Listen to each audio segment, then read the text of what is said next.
YouTube, Joe here. Cheers. Oh, this smells so good. So this is a double whammy video. Bow! This is actually the Evil Amarillo IPA we brewed up, I think the last video. And it was the standardization batch. And what that means, if you didn't watch that video, definitely go check it out. But essentially, I brewed a high gravity 5-gallon batch and diluted it to a 10-gallon batch. And here's the result. Beautiful carbonation there. The head did die down a little bit, and I topped it up, so that's why it's looking real thin. But you can see it's kind of like a meringue. It's not going anywhere. And this is a goofy cup my dad got me. Oldenburg Freundenfest. Oldenburg, Indiana has like an Oktoberfest, and he got this there. Still crazy after all these beers / years. I love it. Anyway, here it is. Man, you can pick up that aroma. I love it. Amarillo is so good.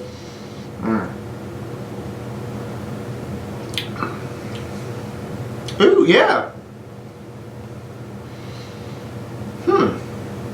That turned out freaking awesome.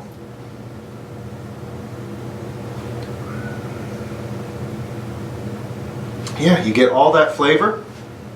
Get that nice bite. It's really clean. Still a little hazy, but it's still pretty young. It's only been in the keg now for a week. Yeah, or just over a week, like a week and a day or something like that. And when I put it into the kegs, I of course disturbed yeast, and that got all murky, and you know how it goes. But this turned out great. Oh, it clears up just a little bit more. It'd be picture perfect. Not that it's not great now. We like hazy beer, and we're home brewers, right?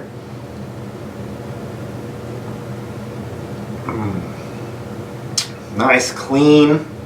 I get no off flavors. The bitter is just right. I don't like crazy super bitter IPAs or like the Citra bombs. It's not my thing. But this is great. Got the Amarillo. I'm a happy camper, and 10 gallons of it. Woohoo! Which leads me to my next point, I guess. So I'm very happy this turned out because we're doing it again. So this time I'm going to do a standardization on a Belgian Wit. So 50% wheat, 50% pale ale malt. It's going to have 2 ounces of Hallertau. And then it's going to have 2 ounces of coriander and 2 ounces of bitter orange peel in the last 5 minutes. And yeah, I went ahead, dumped it in here, and did mix in some rice hulls, of course, since there's so much wheat in there. Figure it could help this system. And you can see I'm dumping them here, putting them up, and then underletting. I've done that now several times, and it makes it a lot easier to get the grain into the kettle here, or into the mash tun. Oh, it is a kettle too, but you know what I mean.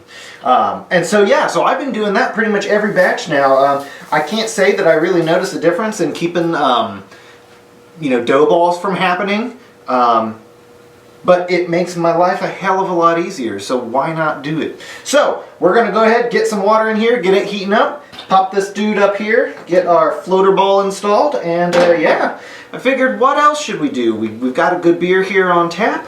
It is literally negative 11 degrees outside. I'm freezing, the house is cold. This is gonna make some lovely steam. It'll be great, it's gonna smell good.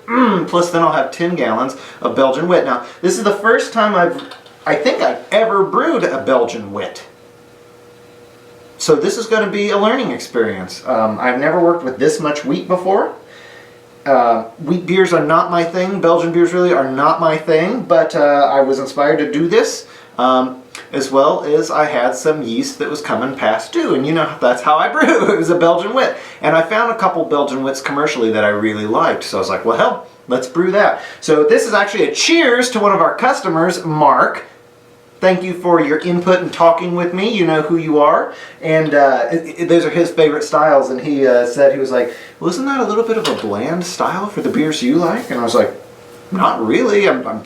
My tongue's finally starting to appreciate the style. So, cool. Yeah, without further ado, let's get the ball rolling here. Ooh, and the beer drinking.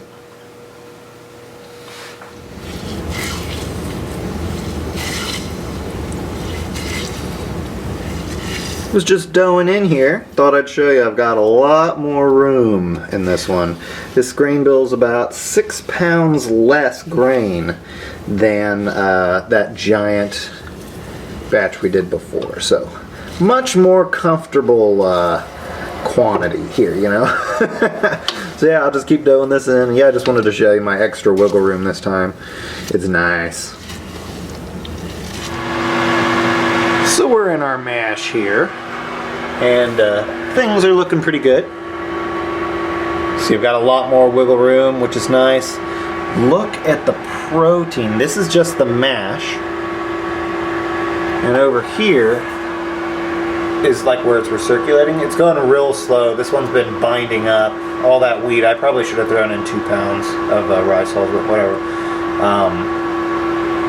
There is so much protein. So if you remember in our last video, we had a lovely boil over. I'm really hoping that doesn't happen with this one, because that sucked. That sucked. So, yep, we're just ticking away now. Should be ready to boil in a little while. Yeah, you've all seen this so many times, but see how it's like barely flowing there? Now the foam though is something you don't typically see, at least in my regular batches, so it's running slow, and we're full bore open on the drain, and I throttled the top down because the top, what is it, the auto sparge in here has been catching, and so it starts doing this, and it blew. I'm not sure if you can see there on the wall, see all that liquid? The auto sparge totally blew out the top of my kettle here, so yeah, always learning. You can always learn something from every batch. Currently fighting the foam monster. You can see it's cresting very, very fast.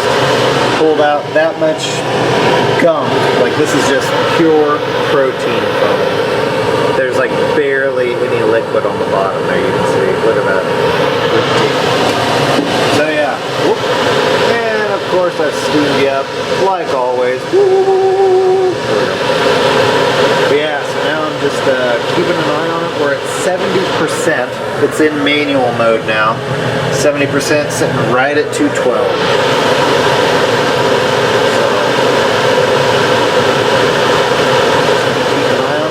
There it goes. It's starting to foam again. You have to pay attention. I'm ready to hit the switch to kill the power. So, alright, we'll see it when we actually start adding stuff to this. Okay, I think we're past the hop break, so now it's time to add 2 ounces. Can't really see them in there. Of good old German Hallertau. Keep an eye on it.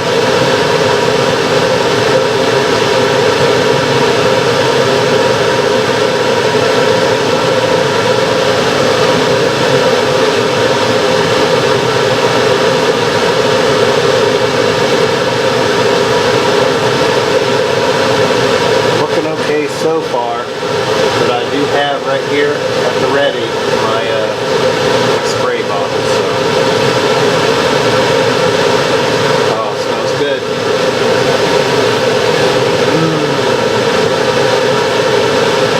Oh yeah! Alright.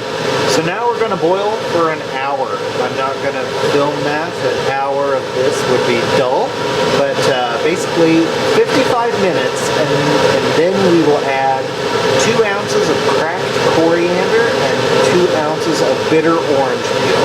And I've got a separate bag from my hot bag that we're going to be putting those in. So, alright, we'll see you in just shy of an hour. Woo! So I've never done that before, cracking coriander in my bag here. You can see there's dust everywhere. I literally just wanted to crack the kernels open. That's what all the recipes I said, or I read said, so I was like, oh, okay. I literally just beat this to hell with a leg of a table. I figured it would work. And interestingly enough, the aroma it's given off is, oh God, Trix. It smells like Trix. You know, the little fruit things. I think Trix anyway. I could be completely wrong there. But it almost it's got a lemony kind of aroma. It's interesting. Coriander. Check it out. But yeah, I just thought you'd like to see the mess I'm making. I'm going to have to break out the vacuum, I think. So, but most of the kernels in there are broken open. That should be fine. And then we'll go ahead and add our bitter orange peel to that. So, and then this whole thing goes in the last 5 minutes. So, rock on. Just thought you might like to see that. Now it is time to add our spice pack. Look at all that. It smells so good. Oh, spicy and citrusy. So I'll pop that right in there. And I'm going to start the timer right away. 5 minutes. That's all this needs.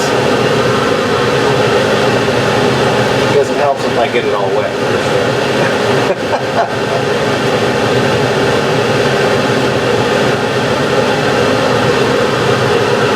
5 minutes. Here we go. Woo! Okay, so I picked up some flack on YouTube about this. You can see it's at boiling. It's at 212. Everything's recirculating. This thing is so hot you can't touch it. I've been told that I'm fast forwarding how quickly this drops. So I'm going to go run off screen here for just 1 second, turn on the faucet to power these guys, and then I'll be right back and we're going to talk through this chill. Check it out.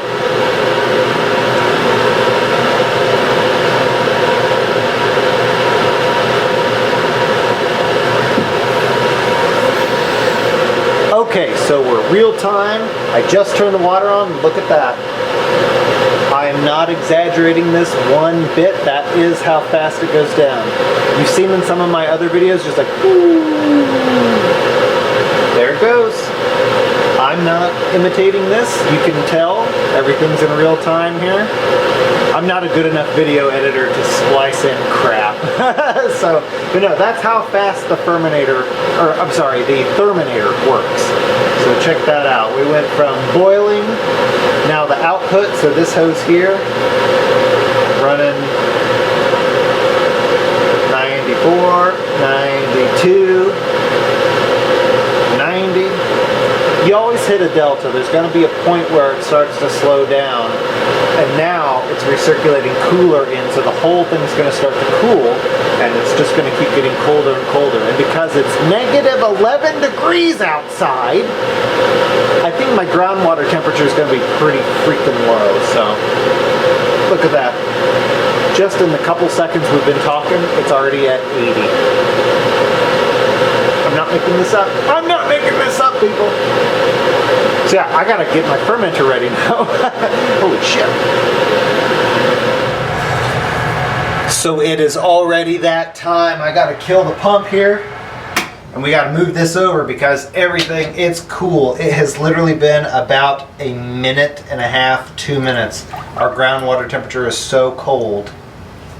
So into my top secret fermenter. Check it out. I'm going to dial it down.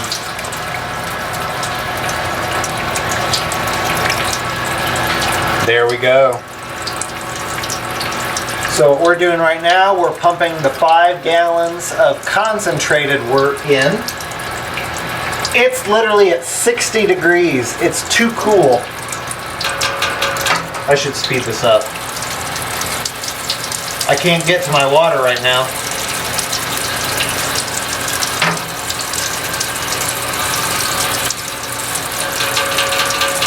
It's literally at 60 degrees. Oh my gosh. Man, that plate chiller works great. So we're going to keep pumping this full here. And then I'm going to take a reading, and then we're going to top it up to 10 gallons finished.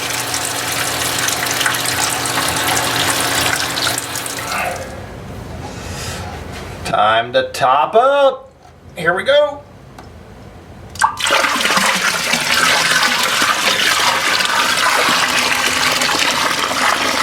That's really heavy. Woo! Jeez. All right. We're just shy of 10.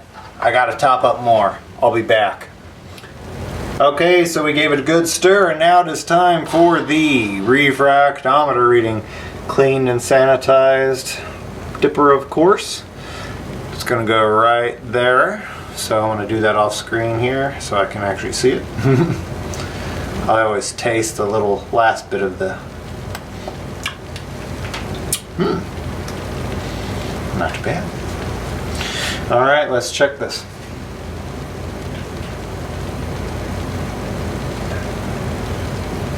Let's see here. According to the recipe.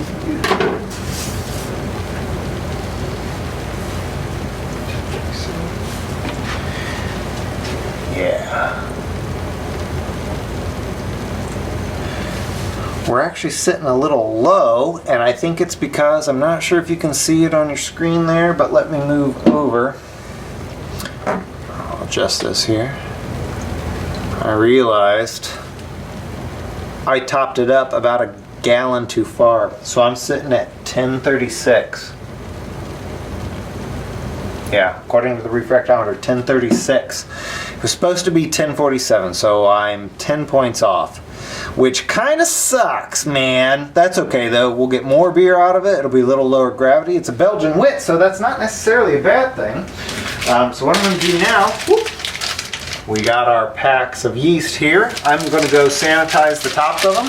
I'm giving them a squeeze, you can hear. Squeeze, squeeze, squeeze. And we'll be right back to get this inoculated. In we go. Lots of awesome White Labs. WLP 400 is what I went with in this one. So we'll just let that, check that out. Done. So now it's time to get the lid on there. I can't show you that because then you'll know, you might know what it is. And still top secret at this point. So yeast is in, it's aerated, we're good to go. I topped up too far, freaking too far, of course. So c'est la vie, man. I'm gonna get this sealed up and then we'll be up to finish the video here in just a second. So see you in a minute. So there we go.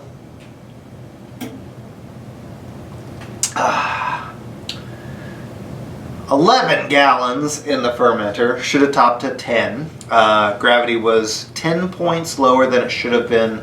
That was definitely part of the equation. I don't know what I was doing. I was topping up with the bucket, dumping it in, and didn't check, and next thing I know I'm at 11, so c'est la vie. It'll be a lower gravity. Belgian Wit, it's supposed to be like that anyway, so that's fine. Hi, man. I've got puppies wanting my spent grains over here. So yeah, everything's cleaned up now. Everything's shut down. We're good to go. It's in the fermenter. We're good to go. Shut the big fan off. It's so cold. It was sucking all the heat of the house out. So that's good that it's shut off now. But yeah. So there we go. Belgian Wit in the standardization method. So let me grab my notes real fast. Yeah, pre-boil was 1057 OG, top to 11 gallons rather than 10. So, and then instead of doing the 8.3 gallons for the full water, I did 10, so there was more. And yeah, so that seems to work out well. We'll see how it turns out. Pitched the 2 packs of White Labs Belgian Wit, so that should take off pretty quick. We've got the blow off set up, so that's set. And yeah, I think as long as everything ferments out correctly. I have noticed that with the setup, it seems that things are over attenuating. It could just be that you know, Beersmith is calculating for some unfermentables that may not be in it because of the recirculation mash. I don't know yet, but every batch has been over attenuated. So if we end up over attenuating on this one, we could very well wind up in the same ABV that it was supposed to be from the start. So we'll find out soon enough. Give it a couple weeks in the fermenter, and then we will dump it into 2 kegs. And Belgian Wit's supposed to be a little hazy, so I'll probably serve it mit Hefe, and should be good. So yeah. Well, thanks for watching, YouTube. As always, please do like and comment and subscribe to the channel if you're new to it. It's definitely appreciated.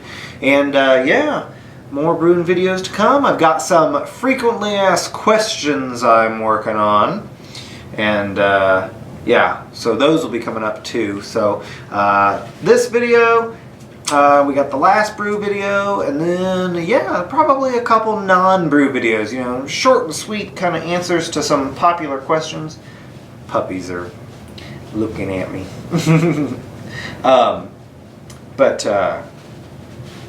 Yeah, good stuff coming. Good stuff coming. It is time frame wise just before Christmas, and Christmas 2016, and I'm ready for 2016 to be over. So if I don't see you until then, everyone have a very safe New Year's. Have an awesome 2017. And yeah, 2017, everyone. Talk to you later. Cheers.